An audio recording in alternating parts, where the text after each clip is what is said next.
No intro. So basically, I'm here with Tristan. What's good? He currently topped in Pro Play Games first place with his purple deck. It's a beautiful day to be alive, you guys. So, thank you, Dorkatron, for coming along and checking out the deck profile. So let's just get straight right into this simple purple deck. All right. So, really, purple has been pretty standard these days, especially with like a lot of the techs that people are doing. People are like into tech Magna Dramon, Volcanic Dramon, just stuff like that. I think for me, what was the best in this deck was just the standard 2/2/2 package, and as you'll see when we get to the megas. So the basics are, of course, 5 eggs. So I wouldn't run any more of Yamon. Like, this card is never useful.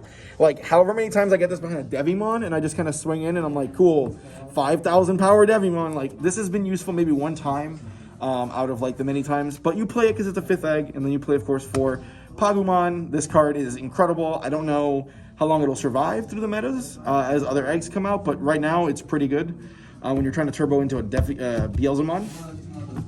Then we go to rookies. I'm running 16. Honestly, that's what's one of the best parts of this deck, is that you can kind of turn into a rookie rush deck at a drop of a hat, right? Like, you can kind of just turn and start being aggressive when your opponent is trying to control you back, especially if you're playing against other, purple decks or whatever, right? So I'm running 1 Devimon.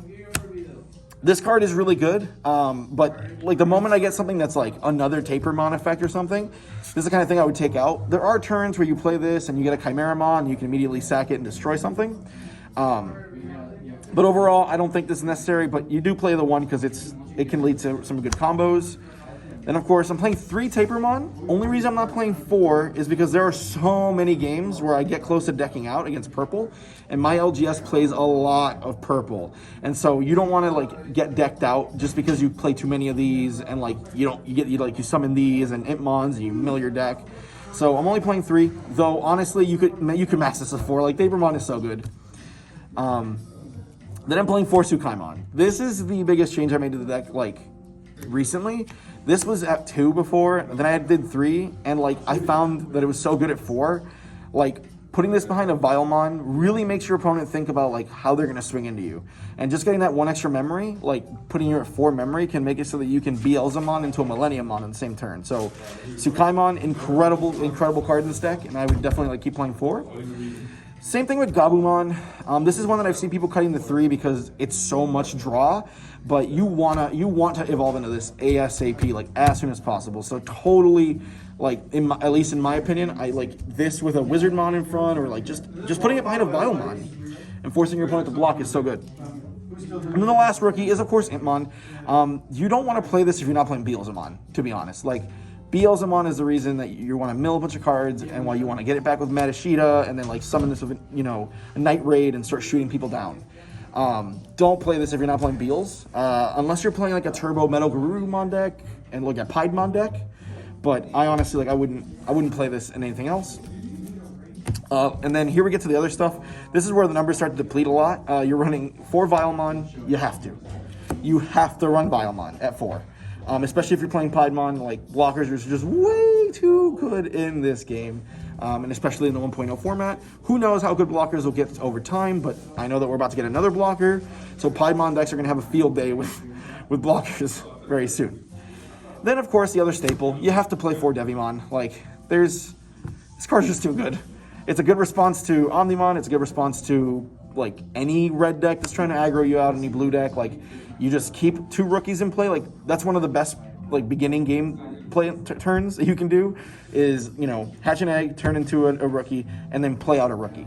It makes it so that if your opponent went first and they want to evolve and swing with their aggro, like Omnimon decks, you just can respond with a Devimon, and like it almost always catches people off guard. Now, they can play around it obviously and not swing until they get to the Omnimon, but the fact that Devimon like is that response, is just 2 mana, kill something, is so good.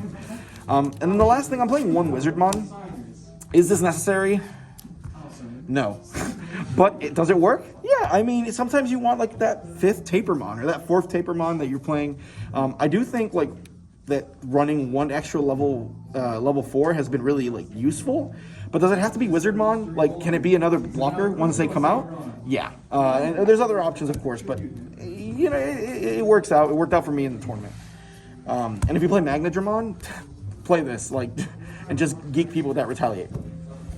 Level 5s, this is where, no surprise, for Chimeramon, like, ain't nobody gonna tell you this card bad, right? Like, that 1-for-1 trade, like, you set up, you know, a rookie here, a rookie there, you play this, you kill your Tapermon, you kill a dude, like, and then this is like just an aggressive card. Like, it's a 7k, that's a pretty reasonable stat line for level 5, and usually doesn't die.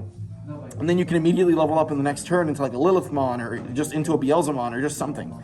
And don't be afraid to level up into this guy. Like, so many games I do that, and like I am able to get into like a Lilith or a Pied, like quicker. So this is totally like level up to this. And I'm playing one Myotismon. Again, just for the occasional times when you're trying to ramp out to like a Lilithmon or something. But I don't think you should play more than one. You can play, I mean, you can play 2. It just depends on how much you want to Digivolve in your deck. In mine, don't want to Digivolve all the time. And then, of course, we get to where everyone wants to see. But this is pretty standard. I'm playing 2 Beelzemon. Would I play 3 now that I got a 3rd one in my prize packs? Probably. I honestly would consider it over the tech card I'm running. Just because this is so good early game, and you kind of want to see this every game. But, I mean, if you can only afford 2, like this deck, obviously I did really well in the tournament with just 2. It was good enough. The reason Beelzemon is super necessary in the 1.0 format, and maybe even the 1.5 before we go to May with the big sets, is because it allows you to do the Millenniumon play. You don't know how many times someone puts me to 4, you know, they're about to win, they have 2 dudes. You Beelzemon one of them, and then you immediately Millenniumon the other. This play alone is just so good, going off of an Impmon or going off of like a Night Raid Impmon combo, that it's totally worth it. You got to play 2, and then you kind of the other ones are the Millenniumons. If you're upping Beels to 3, I think Millenniumon is totally reasonable at 3, or you up Millennium to 3. Like, this card is one of the best responses on deck, especially after you Digivolve. Like, nobody has to tell you this card's good. It's a $30 like good card. Beelzemon's $50 for God knows what reason, but it's a good card. So definitely like upping one of these to 3 or both of them to 3 if you want to go insane, and like I think is totally reasonable. Then I'm playing 2 Piedmon. At 2, I see it every game. I don't want to see this more than once. More than like one time. That's what I really want to see it at. If I see it twice, like that's fine. But this is really a good grindy card, but you don't want to see it like, you know, 3 times in a game. I was running it at 3, and I couldn't afford a 4th one at the time when I built the deck. But at 3, I was like drawing it too much, like way too much, and it's like super high energy costs. Super high energy cost. It can play to some aggression, and like yes, has Piedmon won me a bunch of games? Yeah, but I don't want 3. Then 2 Lilithmon. Again, this is I think a pretty standard utility. Like if you're gonna run just a standard tempo purple mid-range Option control, like Lilithmon, people used to be running it at 1, and then people realized this card's really good at like getting you back into the game, like getting back your Heat Vipers and playing them for 3. Like that's really good. Or playing a free Night Raid every turn and like getting that much pressure on the board, you know. Would I up it to 3? Absolutely, definitely not. Like I now don't need this card enough to up it to 3. But at 2, I see it enough. I like it on Digivolve. Sometimes I just hard cast it and like does an okay job. And then the last card is one Volcanic Dramon. I was expecting to run into more green because our last tournament here at PPG had a lot of purple, and so I was expecting people to like try to counter it with other aggro strategies, or maybe see more red that like goes lower to the ground. And so I teched this in. Was this good every time I played it? Yeah. Do I think it's necessary? It depends on your meta. It depends on what you're expecting to play against. I think in this case, I'm probably going to keep it in, unless I switch it out for a 3rd Millennium or Beels. But it's just so good. Like this can be so good at like saving you. And that security attack too makes this like you have to kill it.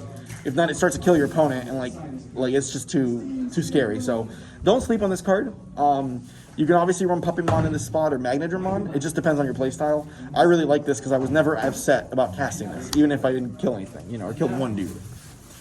And then the last stuff, again, we're going pretty standard here with 3 Matashita. Don't run 4. Don't run 2. Just run 3. You want to see this in the late game to get back stuff. And if you don't see it in the late game, like, you know, you just played early game, you don't want to, like, only have 1 mat, you know, and then mill the other one. Like, getting another mat late in the game to get back a trump sword or something is so important in this deck. And on top of that, you want to see it on your security. Yeah, if you see this in your security and, like, you get back a trump sword in your opponent's turn, and, like, they've already committed to the plays, or, like, a Heat Viper, and, like, they see that, it's demoralizing. And you want to demoralize and destroy your opponent. Now, of course, I don't vote for that, but, you know, it's a good card. Then the package of 3 trump sword. Don't play more than 3. You'll see it too often. Don't play less than 3. You'll see it not often enough. It's kind of like, that's kind of the gimmick with purple. Like, you don't want to max anything out unless you need to see it every game. Because you have so much filtering that you'll see at least 1 if you're playing 3. But if you're playing 2, you might not see it. You might mill them both. You might want to cry. The only reason it works with these guys to run 2 ofs is because you can get them back with Matashita. Or, like, you can like, you know, just draw them. Or if they're in their security, they end up killing things because they're so big. And then I'm playing 2 Heat Viper. I'm just going to point this out. Like, I'm running 2 for the mirror match. We had, like, 7 purple decks, or, like, 8, 9, 10, 15 purple decks in the tournament today. Including me.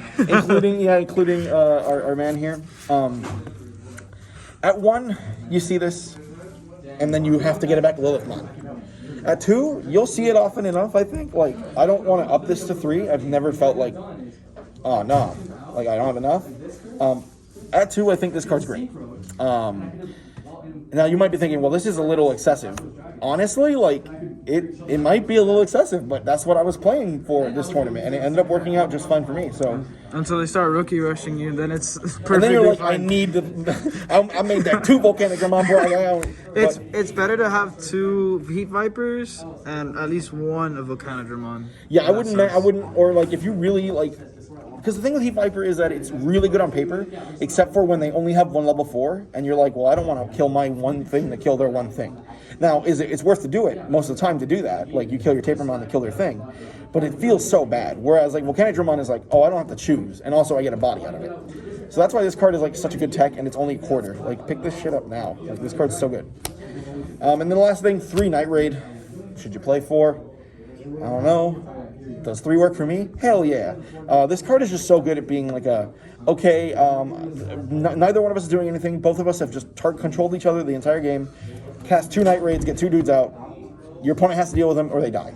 Or, you know, or you pressure them or you draw 2 cards or whatever. So, also, this is so clutch when you get it in security and you win because now you have another attacker that your opponent didn't plan on. Like, I almost want to up this to 4. But sometimes at 4, you draw it with, like, no rookies in your graveyard. Trash. So I would definitely not, like, up it to 4 unless you really, really want to. And that's pretty much it. Like, I think my matchups today were purple, yellow, which actually, like, we tied. But they were going to win, purple, yellow. I played against 2 red decks, both of which were really good. But I did, you know, one of them was on stream. They kind of bricked on the second game. The first game, I kind of just controlled them into the ground. And then I played against green, and green is really good. Like don't sleep on green. But it's my best friend, so we often play a lot of green together against the same matchup, and it's Rusty Tyrannomon combo. He ended up getting 2nd place, so that deck is actually pretty dirty for people who don't know how it works. Yeah, pretty much it. All right. So we're signing out. Goodbye.